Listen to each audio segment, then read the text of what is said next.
Good day guys! This time, pahinga muna tayo sa pagbabike. Sa mall muna ang punta natin at ipapasyal muna namin ang aming lola. Samahan nyo kami kumain, maglakad-lakad at mag-unwind. Let's go!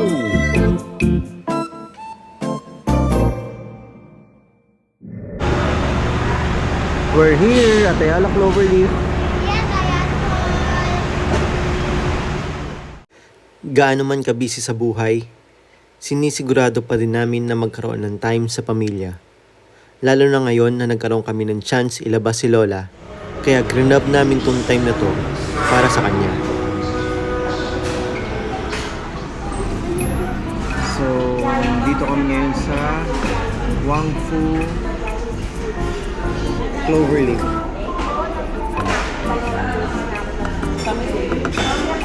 Lunch muna kami.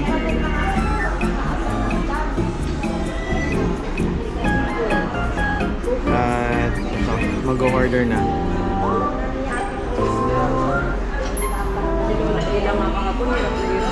Ano gusto niyo guys?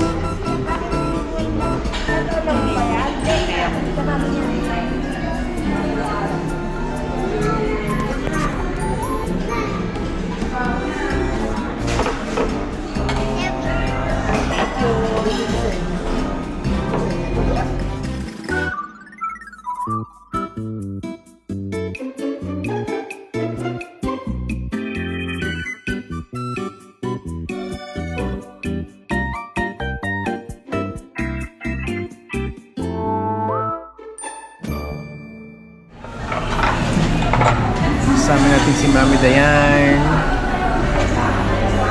And there's Tita Beth, there's Tito Robert, Tintin, and Lola Luz.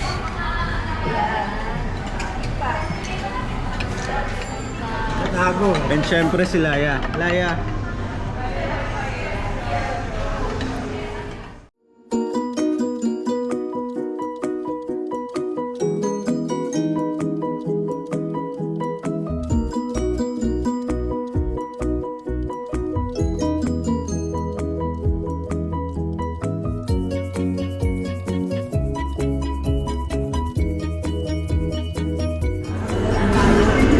So, ito ang kakainin ko ngayon. Diba? Mga tatlong ganyan. Dahil hindi kasya sa akin yung isang ganyan lang. Yung isang plate na ganyan.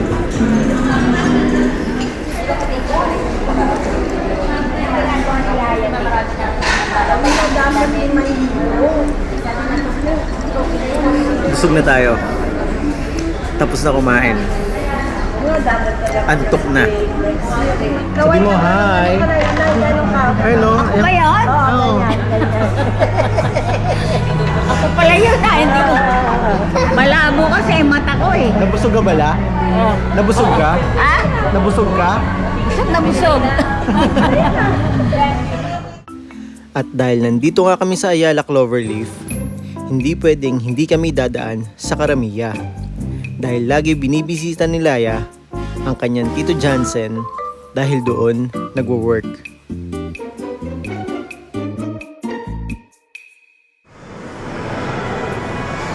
This time, sasakay ng train si Lola Luz, si Laya and si Tintin. Enjoy the ride, Lola.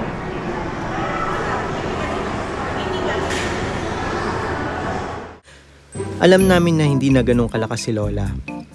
Pero hanggat kaya niya, ay ipaparamdam namin sa kanya na nandito lang kami para samahan siya saan man kami pwede pumunta.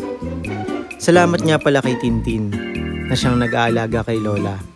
Kaya naman kahit papaano, palagay ang loob namin dahil alam namin na may tumitingin sa kanya. Lalo na kapag kami ay may work or kami ay busy.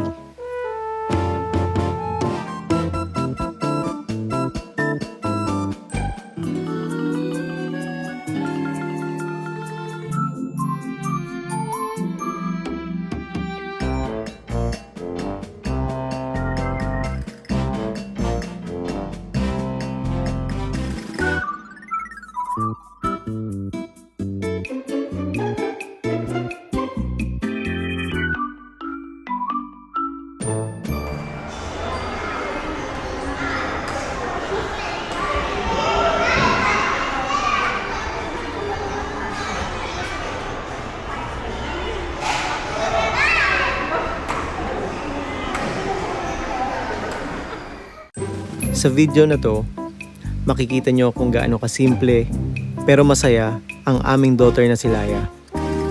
Sandaling laro lang ay okay na. Pero yun nga lang, kapag napagod na siya, ay kailangan pakainin para tuloy-tuloy lang ang saya niya. O di ba? Ang saya.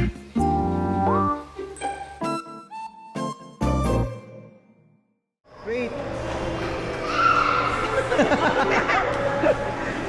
What happened?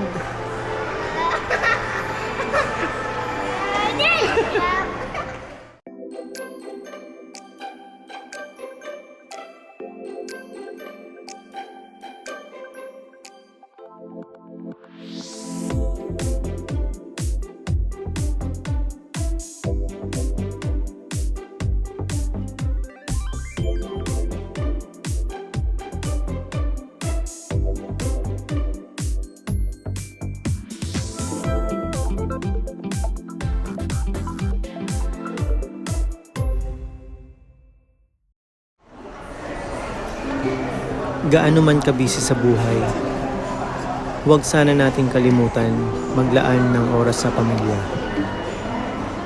Lumabas man ng bahay para mamasyal at kumain, o kahit pa nasa loob lamang ng bahay ay okay na. Basta kumpleto, malusog, at masaya ang pamilya, ay may tuturing na itong napakalaking biyaya.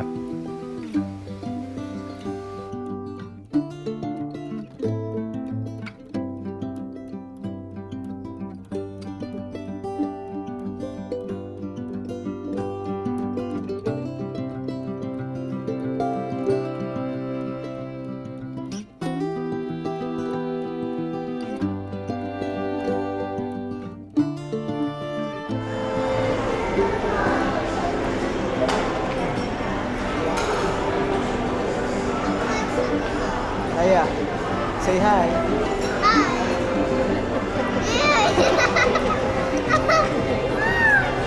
Ayun na. Sabi kay Tita Beth.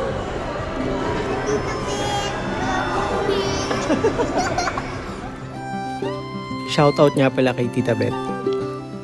Dahil siya ang nag-treat sa amin ng lunch sa Wang Fu and ng merienda sa Mary Grace. Kaya tita, thank you. Sa uulitin.